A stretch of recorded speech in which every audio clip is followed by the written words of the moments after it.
to be honest with you, if we had joined Nigeria, I think we would have been better off. Oh, wow, okay. Yeah. Okay.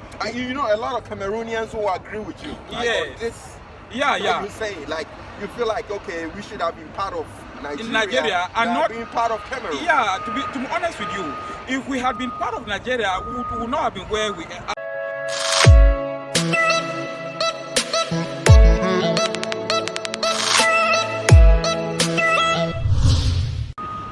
Viewers, I welcome you all here on Speak Your Mind Zone, and like we always do it, I have this gentleman here with me. He's not a Ghanaian. I know most of my audience are Ghanaians, but today I'm so lucky to have someone who is not Ghanaian. He's from Cameroon, and you know, I approached him and I asked him if he can have an interview with me, and he said yes, because of his attire. He looks so colorful and so bright.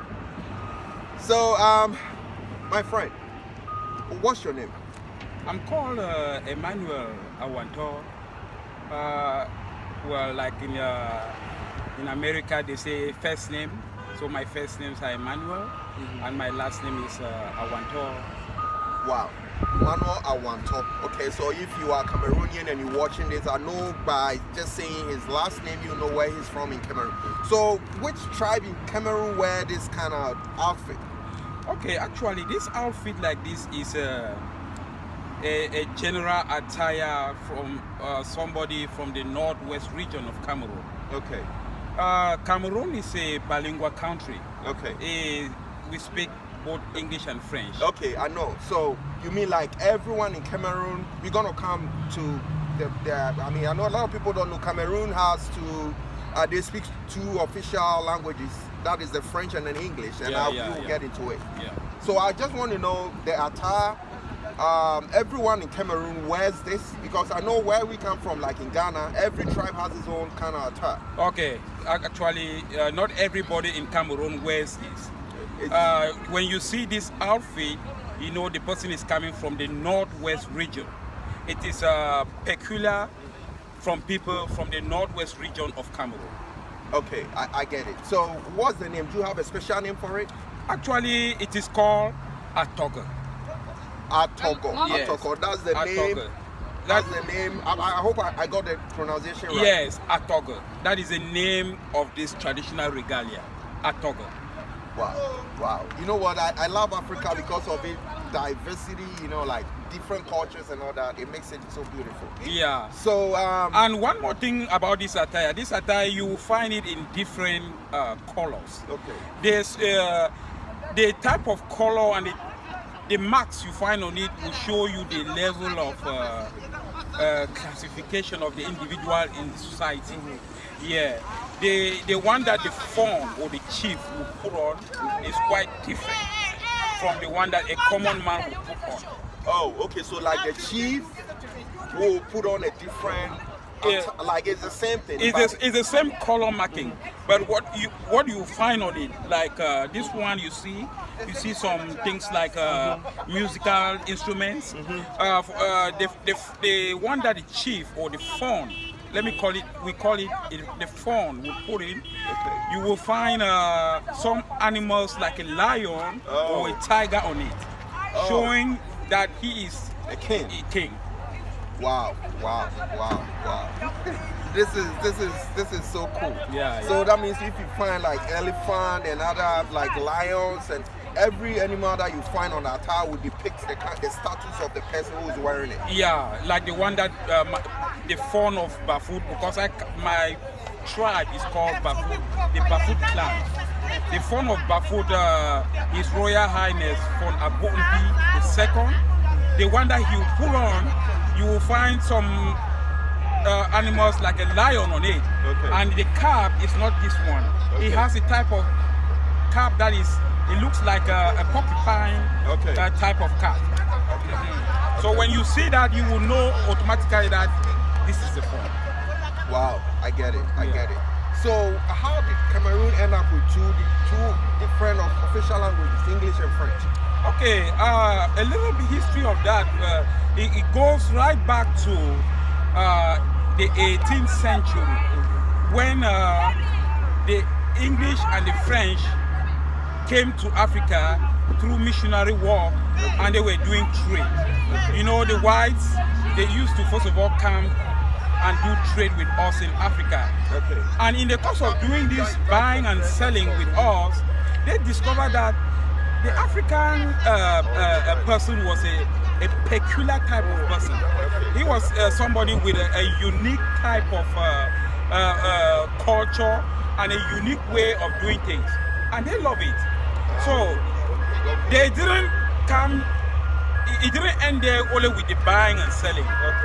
After that, they thought that, but it would be good that we come and try to see how we can, you know, get these people to also know about us. And that is where colonialism came in. And actually the history of Cameroon is a little bit complicated, because at first we were first of all colonized by the Germans. That was way back in 1884. But when the Germans, I think with the outbreak of the First World War, you remember? Germany caused the First World War. So they were punished. And one of the punishment was that Cameroon was to be taken from them. So when it happened that Cameroon was taken away from Germany, now the League of Nations at the time gave authority now for France and England to partition Cameroon. And so that is where the two people came together, and they had to share Cameroon into two. France took the greater part of Cameroon. Let me say about 2 feet of the territory.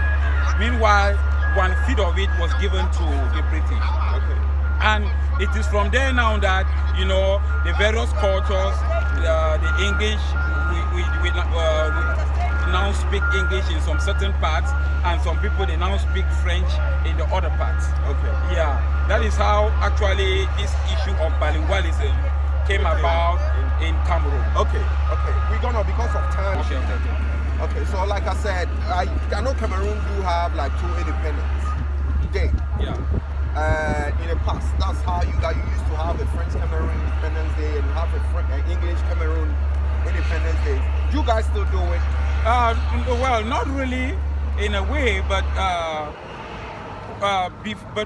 before, what used to happen was the French part, they had their independence on the 1st of January 1961. Meanwhile, the English, we got our independence on 1st of October 1960, before we came together.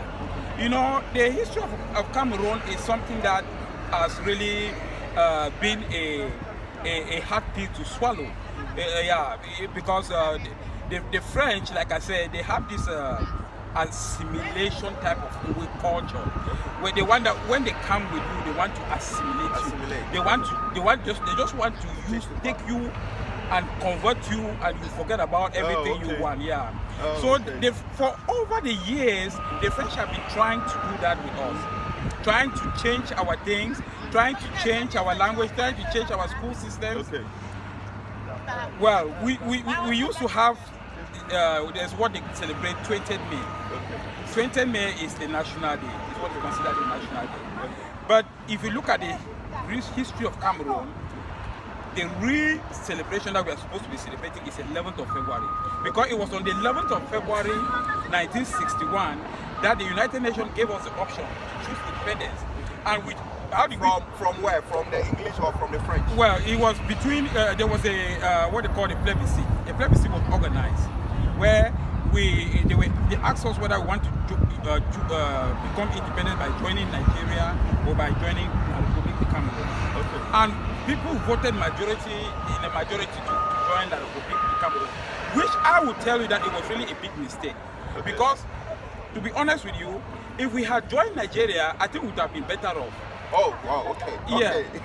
You know, a lot of Cameroonians will agree with you. You say, like, you feel like, okay, we should have been part of Nigeria and not being part of Cameroon. Yeah, to be honest with you, if we had been part of Nigeria, we would not have been where we are today. Because let me tell you, as from 2016, a strike action started, which up to now they are still fighting. Okay, I get it. We're going to get into that. Okay. So, but Nigeria is not different from Cameroon. They are both African countries. We're both black. So why is it so important, like, to, you know, for people to feel like, oh, we should have been part of Nigeria than being part of Cameroon? Because these are just artificial boundaries that was created by the colonial masters. Yeah. So why is it so important for the people, especially people from the northwest part of Cameroon, to be part of Nigeria than being? Are you guys being marginalized in your country?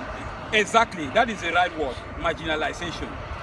And Okay. we have seen this marginalization since independence. Okay. Yes, you find a situation where they write an entrance exam into a school. Okay.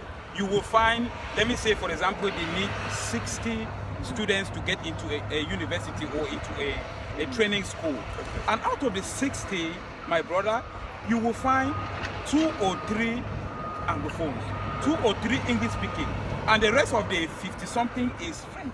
But the French are in majority here in Cameroon, right? Yeah. What's the ratio like? Is it maybe 40 to 60, 70 to 30? I mean, what's the ratio? Okay, well, if I want to put it like in a ratio way, let me say it is like 70 to 30.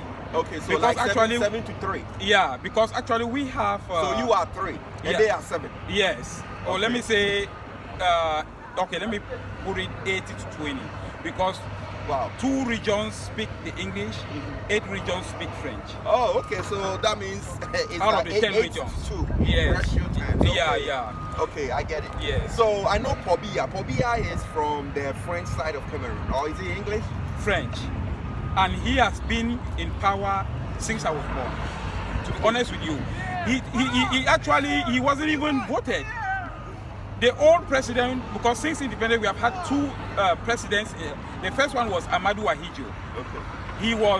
He became sick and was, according to one story, they say he was duped by the French to resign. Okay. When he resigned on the 6th of November 1982, the constitution at the time gave powers to Mr. Paul Biya, who was the vice president at the time, to take over. Okay. So since the 4th of October, or I mean the 4th of November 1982, he has been in power to date. Okay, I get it. So, like civil, I mean, there's a war going on in Cameroon right now. Yeah. Why are they fighting? Okay. Make it snappy, make it short. Okay. Simple. Yeah. It's the marginalization problem. So now the French is fighting the English. Yes. And we. But this is a country where we have 80% of French people and 20% of English. So how is 20 gonna fight with the 8? I mean, it doesn't make sense. Why don't you guys just come together and find a better way to live in the country peacefully? Okay, well, that is a good question. We always want peace. We always want unity. But you know, there's a situation in life that when when you prove that you don't want the people won't want you. You can't push, somebody to the wall and not expect the person to back up or to fight back. You understand? That is exactly the situation in Cameroon. We, the English-speaking people, we have been pushed to the wall for so long a time that we can't take it anymore. Okay. And that is why for since 2016 we had to explode. Okay. And the thing has gone uncontrollable right now. Okay. And to be honest with you, the French people, they are trying to see how now they can. It is true. We can always come together and be one people and do something. Okay. But when you, like I said, when you prove to a people that you don't want them, they will not also want you. Thank you. I know we don't want any war in any place. We know what war can do to a country. So in a very short way, like I just want you to say something short. What you expect the government to do to bring an end to this war so that you guys can live in peace and Cameroon can develop and move on? Okay, yeah, it's true. What I will want to say is that they should look into, particularly the constitution of the country. and try to see that what was written Make it short. in the constitution of the country should be respected. Okay. That is it. That is just the simple thing we are asking for. Okay. We're asking. We know that we are in a minority. We know that we are not that many. Okay. But that doesn't mean the fact that we shouldn't have our own rights. Okay. You can't Infringe. you can't infringe into our rights and you expect us to stay quiet. Okay. So we want our rights to be respected. We want our institutions to be respected. We want our culture to be maintained, because they are trying to change our culture. They are trying to change our institutions. They are trying to take over our everything about us, which is not possible. Okay. A man without a culture is not a man. So our culture remains and it stays, and that is one of the reasons why we are fighting for. Okay, so now what you're trying to say is Cameroon, if you are Cameroonian and you're watching me, I think what Ima is trying to say is he wants you to accept the English speaking for who they are, right? Yes. And so that you guys can coexist. Is that what you're saying? You think that will bring an end to the war? Well, for me, that is exactly what if he does, it can bring an end to the war. But as I talk to you right now, the situation on the ground is quite different, because when this crisis started, this is what we wanted. We wanted them to look into our rights, to look into our situation and solve it at that time. But they allow it, and the situation has escalated. Right now, the people want outright division. They want outright separation, which is something to bring an end to this war. And we know whether you are English or you are French Cameroonian, you are a Cameroonian. Yeah. You are African. Yes. And you don't want to see your country being torn apart because of disagreement. Yes. So what's the way forward? Just make it short and snappy. The way forward is that they should look into what the English speaking is crying for. They should look into the situation or what we want them to do for us. If they look into it and and they do what we want, I think they think peace will come, peace will reign. Okay. Yeah, we at first, like I said, we want unity. But if you prove to the people that you don't want them, they will force to want separation. They want to separate. Okay. I got it. Thank you so much. And thank you, Ima. And I know Pobia will maybe chance on this video. We don't want war in Cameroon. I know you guys your football team is so strong. Yeah. And we miss the songs and all those players. The Barcelona player, Samuel Eto'o. I mean, you guys to be honest with you, the crisis has affected even the sports now in Cameroon. Okay. We no longer even play football. You remember the last competition we had, the African Nations Cup? We came out, I think it was a first or second round. That's a team that is supposed to. Cameroon was the first African team in the history of football to go to the quarterfinals of the World Cup. Wow. But right now, it's a mess. I know. It's a mess right now because of the corruption and everything that is happening in the country right now. Nothing is moving forward because of the corruption, because of the type of government we have. Wow, great. Thank you, Ima. Thank you so much for coming on Speak Your Mind Zone. My name is Bibini Ado. The Bibini means black. Okay. Yeah, thank you so much. Yeah, nice meeting you. Thank you for accepting to be on this show. Yeah, nice meeting you. And I hope that if you have any other thing or any inquiries about my country or what is happening, you can always feel free to get in contact with me. And I promise to give you exactly what it is on the ground. Thank you so much. Thank you also. Thank you.